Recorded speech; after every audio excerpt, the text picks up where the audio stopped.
watching NBC6 News Today.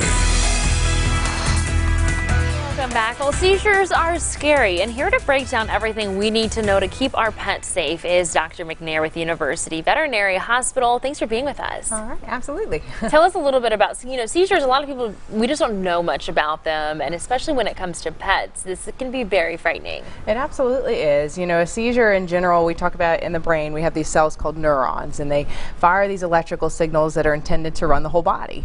And unfortunately, in a seizure, what happens is multiple ones of these cells are sending off all these electrical signals like an electrical storm. And what this manifests as in these patients when they go through seizures, we'll see that they're unconscious, they'll have paddling, swimming, they will have muscle tremors, and they can even urinate or have a bowel movement during this, and it's all involuntary, just disorganized chaos. And so as a pet owner, what are we supposed to do?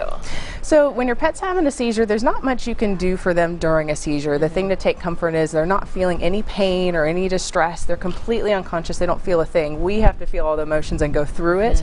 But when they recover, it's something you want to make sure that they're in a good soft spot. They're not trying to do too much activity, because most of them will be weak or lethargic for 30 minutes or even up to 24 hours. And I guess would there be different kinds of seizures to be a little bit more worried about, or maybe things that could trigger it?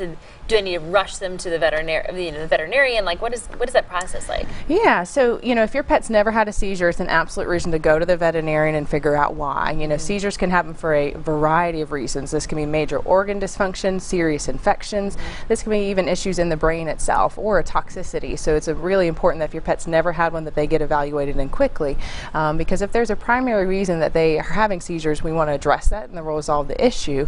Versus some pets can actually have a condition called epilepsy, where they're just prone to having these seizures, and that may be something that may need medication. So it's really, really important that get evaluated quickly. Are there any maybe breeds of dogs or anything like that maybe are more prone to things like this, or something to look out for?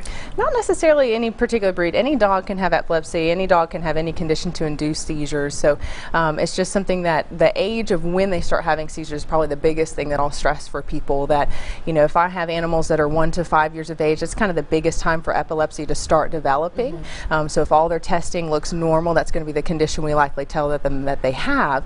Versus if they're less than a year or over 5 years of age, that's more concerned that there's something else in the body or something going on in the brain, and we really need to get to the bottom of that. All right, well, thank you so much for being with us this morning. There's a whole lot more on this topic, and we'll provide a direct link on our website after the show, arclatexhomepage.com, to the blog post that's got more information so you can navigate through all of that. But stay with us. Jesse is back with a quick look at our forecast after the break.